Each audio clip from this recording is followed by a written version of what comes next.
Bienvenidos a una emisión más de su noticiero de ABA Televisión. Mi nombre es Cristian Romero y estas son las noticias.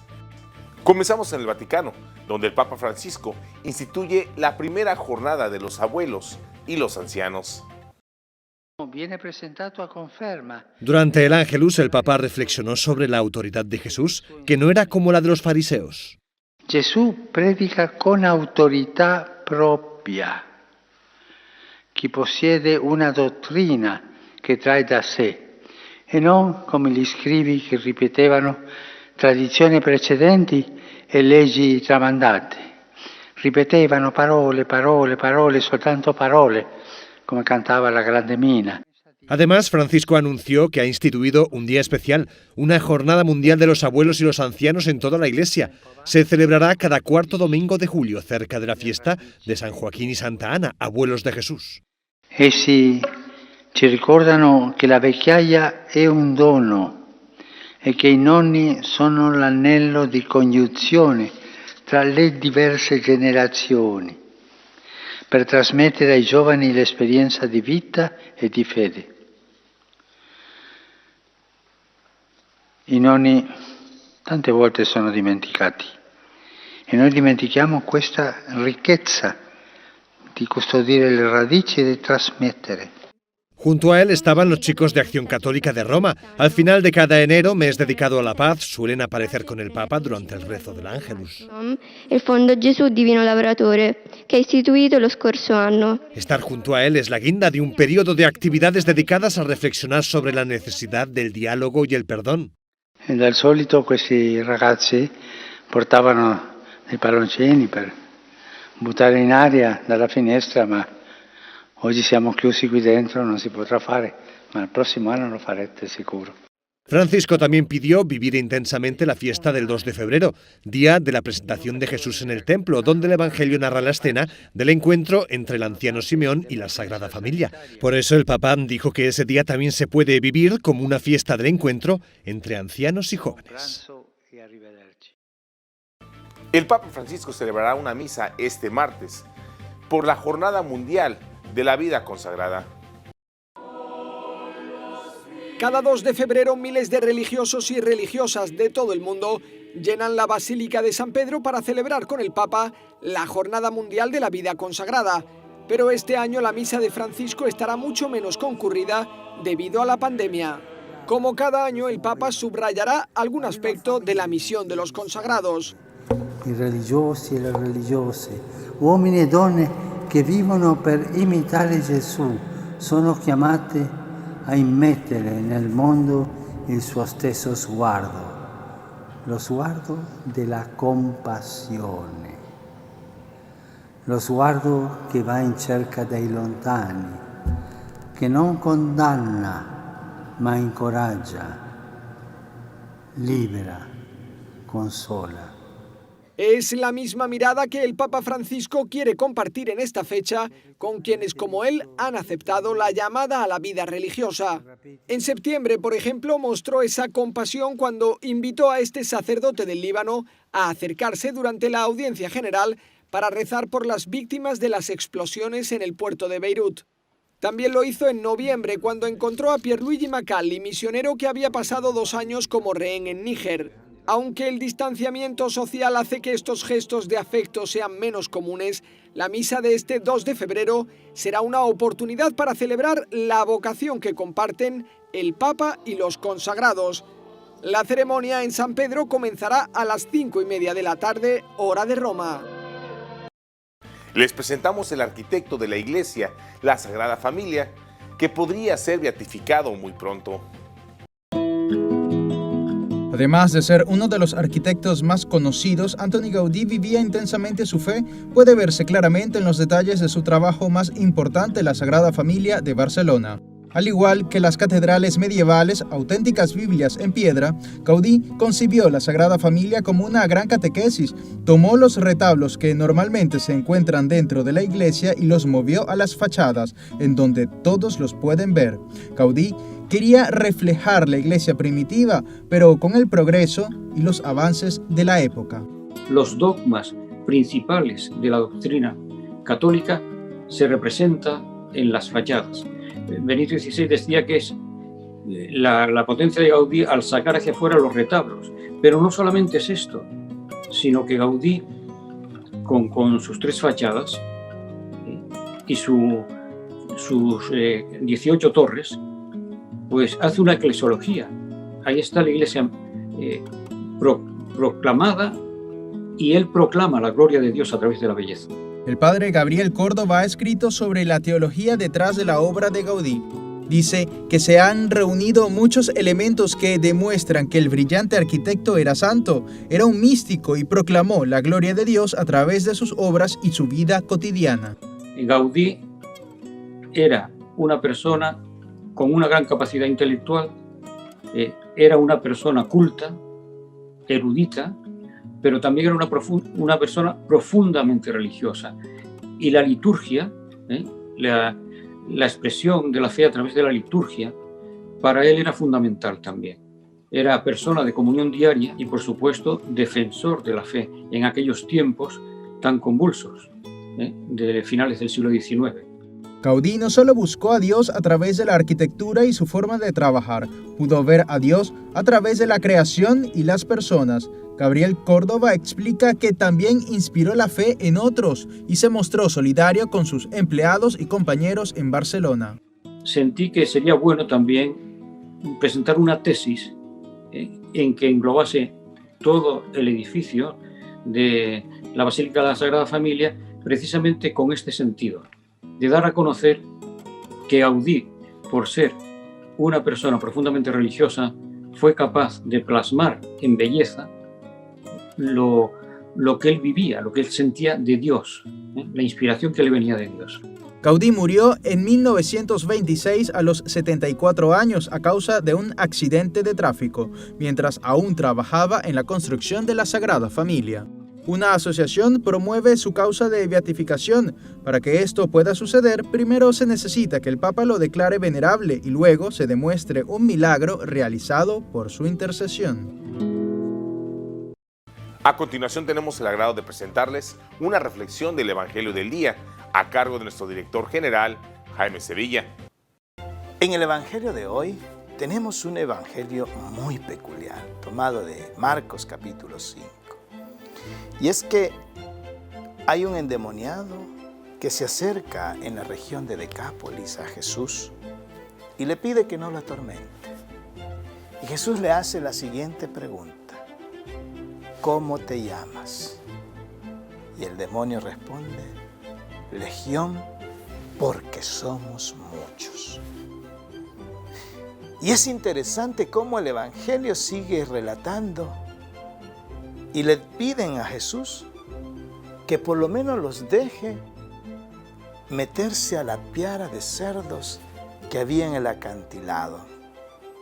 Y dice que los espíritus se salieron y se metieron en los cerdos y que uno por uno los cerdos se fueron tirando en el acantilado y eran unos 2000 cerdos.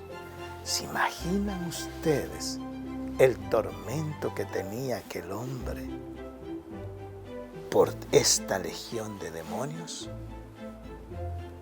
Pero para Jesús no hay nada imposible. Lo interesante es que el hombre, después que Jesús se va, que le piden de los que vivían ahí que se fuera por miedo, le dices: quiero seguirte. Y Jesús le dice: no, vete a vivir con tu familia. Muchas veces hay vocaciones religiosas o sacerdotales que llega un momento que descubren que se equivocaron y entonces deciden hacer su propia familia, su propia vida. Está bien. El Señor escoge a los que Él quiere que le acompañen para el servicio y entrega a su pueblo. Hoy, mis queridos hermanos, también el Evangelio nos pide a que le pidamos al Señor que nos libere de todos aquellos demonios que nos atormentan en nuestra vida diaria. Que así sea.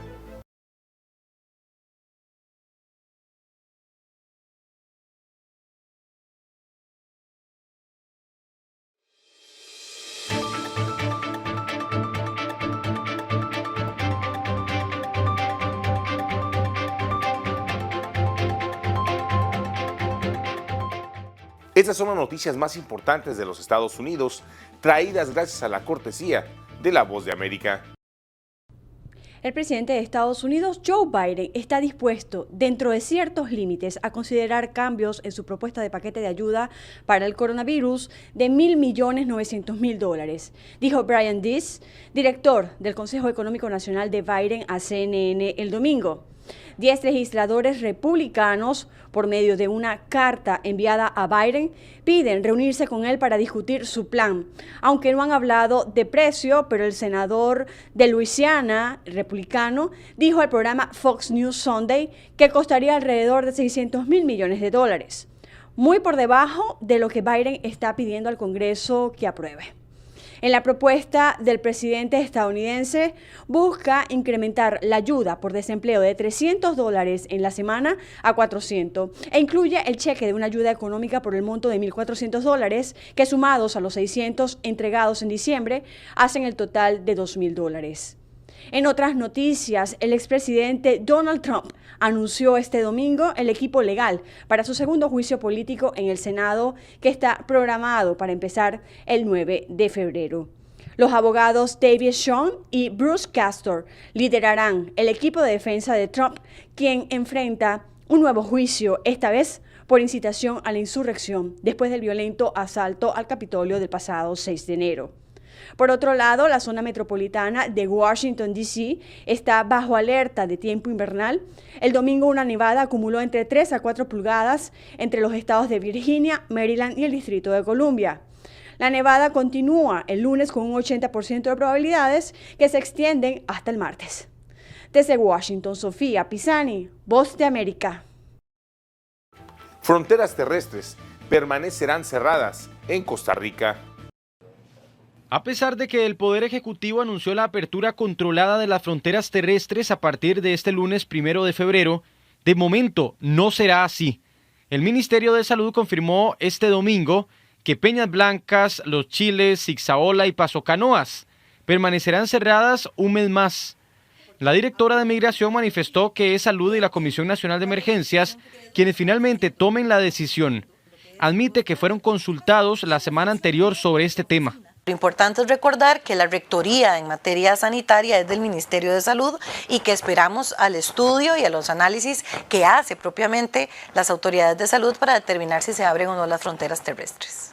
De todas formas, el equipo de la policía ya está preparado para cuando se confirme la orden de ingreso, la cual se cree será controlado con prueba de por medio. La Policía de Migración son los primeros respondedores, siempre en cualquier frontera.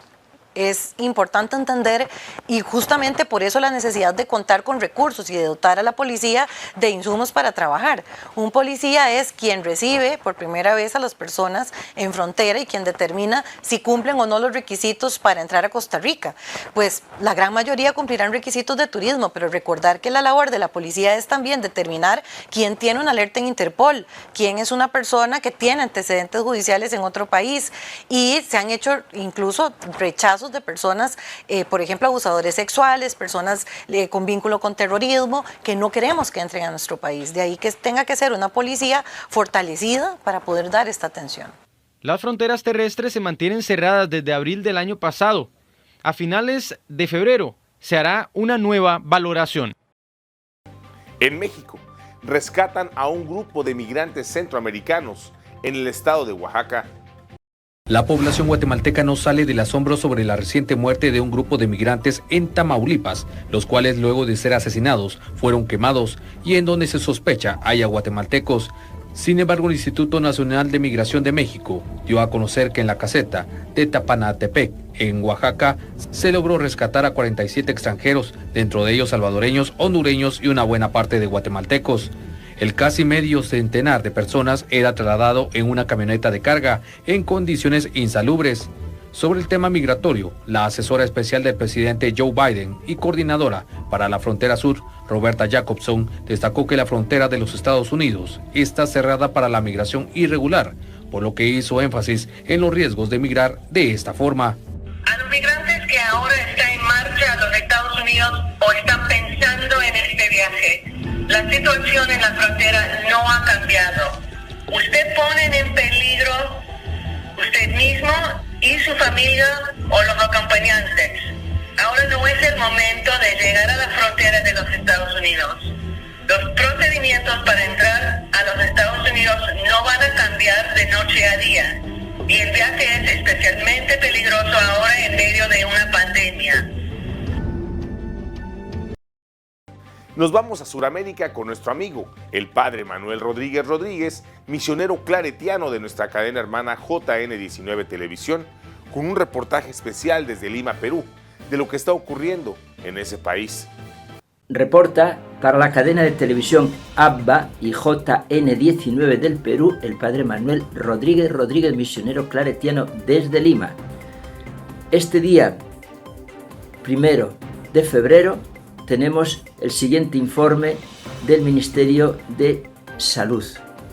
Han fallecido en las últimas 24 horas 169 personas, 2 menos que el día anterior. Esto no nos consuela, son muchos los fallecidos. Y durante toda la pandemia han fallecido 41.121 personas. Quiere decir que 41.121 hogares están en duelo. Nos unimos a ese duelo y pedimos a Dios que se termine esta pandemia que está matando y enfermando a tantos hermanos nuestros. Hoy se cumplen años de la llegada del Papa Juan Pablo II en su primer viaje al Perú, en el año 1985.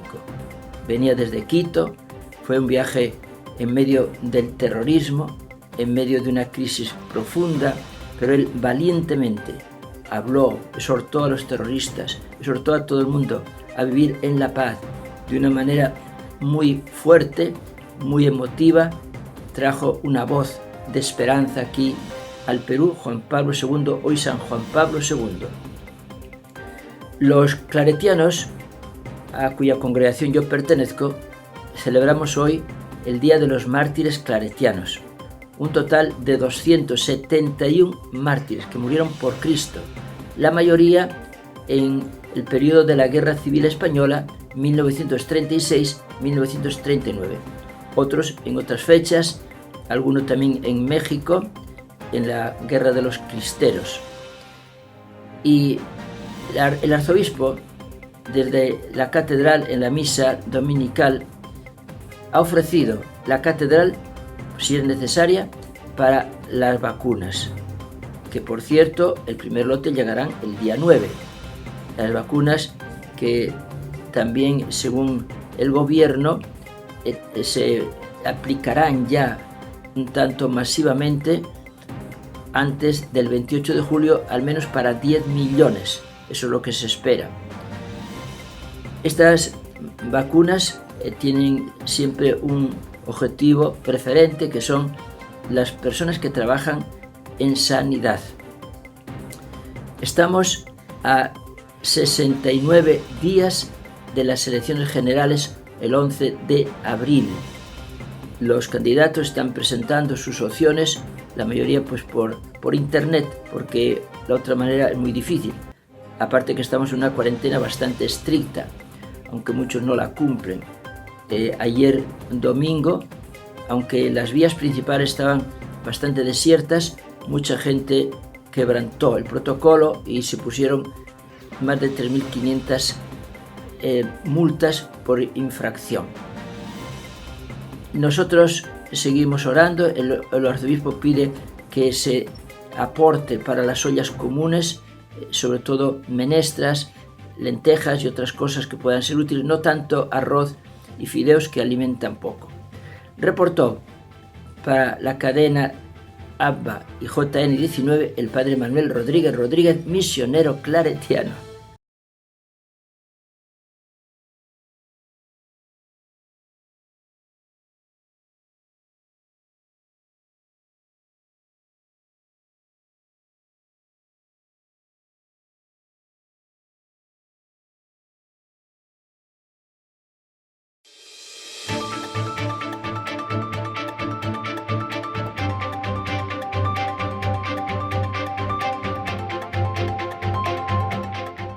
Cáritas y Cruz Roja Italiana inauguran nuevo centro para personas vulnerables en Roma. Estar siempre ahí para todos es el mensaje que quiere transmitir Cáritas Roma y la Cruz Roja Italiana con la inauguración de este centro de atención primaria para los más vulnerables. Para ellos, no hay personas sin techo, hay personas.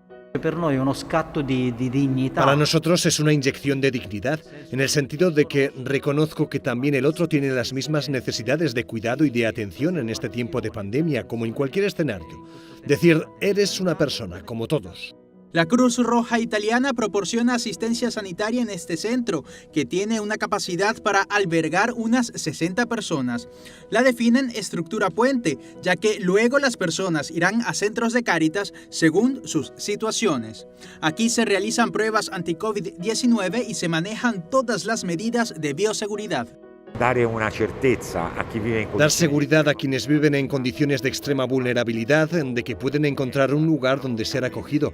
Una vez ingresados, si se demuestra que no son positivos al COVID, serán enviados a otros centros para poder evitar nuevos brotes. La iniciativa es una de las medidas para evitar la propagación del virus y garantizar la continuidad del trabajo de Cáritas Roma con los más vulnerables de la ciudad eterna. Hoy, 1 de febrero, en el santoral de la iglesia, celebramos el Día de San Andrés de Segni. Conozcamos su historia.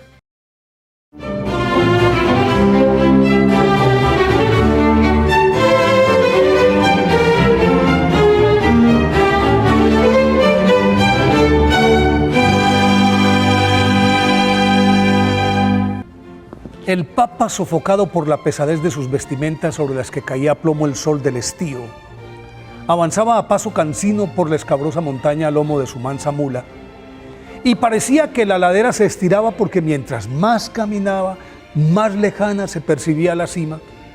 Pero como tenía afán de regresar antes de la puesta del sol, continuó la marcha hasta que ya entrada la tarde alcanzó la cueva que buscaba en la antesala de la cumbre, y dentro de ella percibió la esquelética figura de Andrés de Segni, que ajeno a lo que ocurría prosiguió con su meditación. Con evidente dificultad, el visitante se apeó de su montura y carraspeó respetuosamente para llamar la atención del ermitaño, quien al cabo de unos pocos segundos volteó a mirarlo y cuando se dio cuenta de que se trataba de su sobrino Bonifacio VIII, se incorporó lentamente, fue a su encuentro y se prosternó ante él, a la par que le preguntaba a qué se debía el honor de su visita, a lo que el pontífice le respondió que venía a imponerle el capelo cardenalicio y a llevárselo a Roma.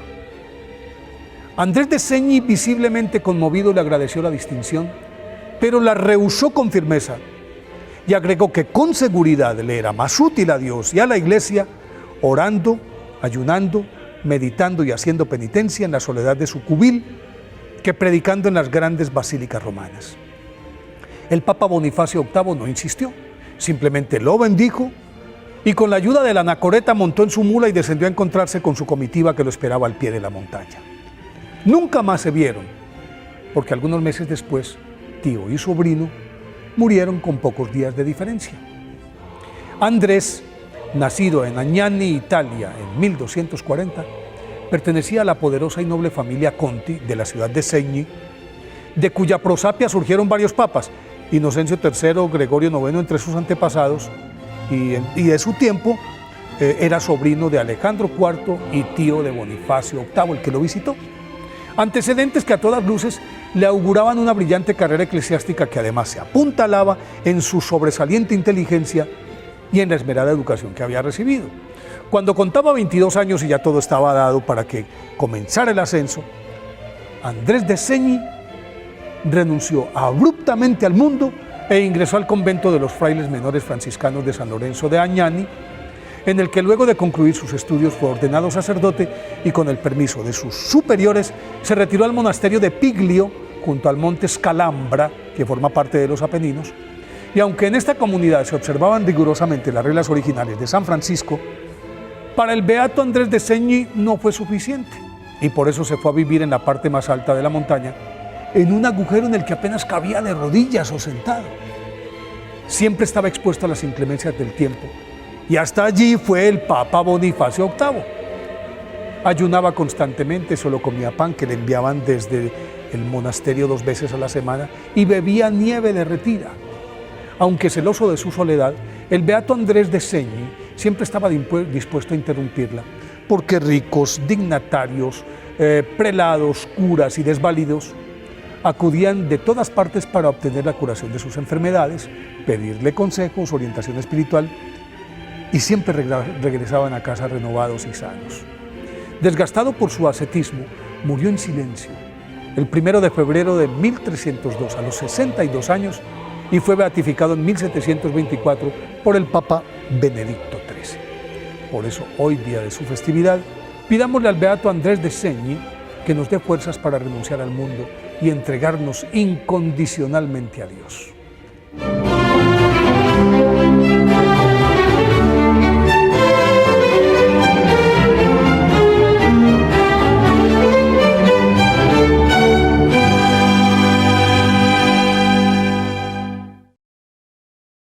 La Universidad Jesuita Centroamericana en El Salvador nos presenta su cápsula electoral número 8, titulada La Junta Receptora de Votos. ¿Qué es una Junta Receptora de Votos? La Junta Receptora de Votos, o JRV, es un organismo electoral temporal que representa al Tribunal Supremo Electoral como autoridad electoral en cada centro de votación y es la encargada de facilitar el derecho al voto a la ciudadanía. La JRV está conformada por 5 miembros propietarios y 5 suplentes. Los integrantes son propuestos por los partidos políticos y otros son elegidos por medio de un sorteo que realiza el Tribunal Supremo Electoral. La distribución de cargos de presidente, secretario, primero, segundo y tercer vocal la realiza el tribunal. Para integrar una JRV, la persona debe ser salvadoreña o salvadoreño, tener entre 18 y 60 años de edad, tener su DUI vigente, saber leer y escribir correctamente, no ser afiliado a ningún partido político, residir en el departamento y municipio donde ejercerá sus funciones y recibir las capacitaciones necesarias por el Tribunal Supremo Electoral. Entre sus principales tareas está el velar por el cumplimiento de la ley y todas las acciones relativas al proceso electoral. También realizar el escrutinio de mesa voto por voto al finalizar el proceso de votación. Para las elecciones de 2021, se incorporará por primera vez equipo informático en cada una de las JRV para utilizarlo al momento de elaborar las actas con los resultados finales y luego transmitirlos hasta el Centro Nacional de Procesamiento de Resultados. En cada junta receptora de votos, pueden votar un máximo de 700 personas y el Tribunal Supremo Electoral debe nombrar a las JRV 60 días antes de realizarse cualquier evento electoral. Desde la creación del Tribunal Supremo Electoral en 1992, en El Salvador se han realizado 29 elecciones, 6 presidenciales, 5 al Parlacen, 9 para Asamblea Legislativa y 9 para consejos municipales.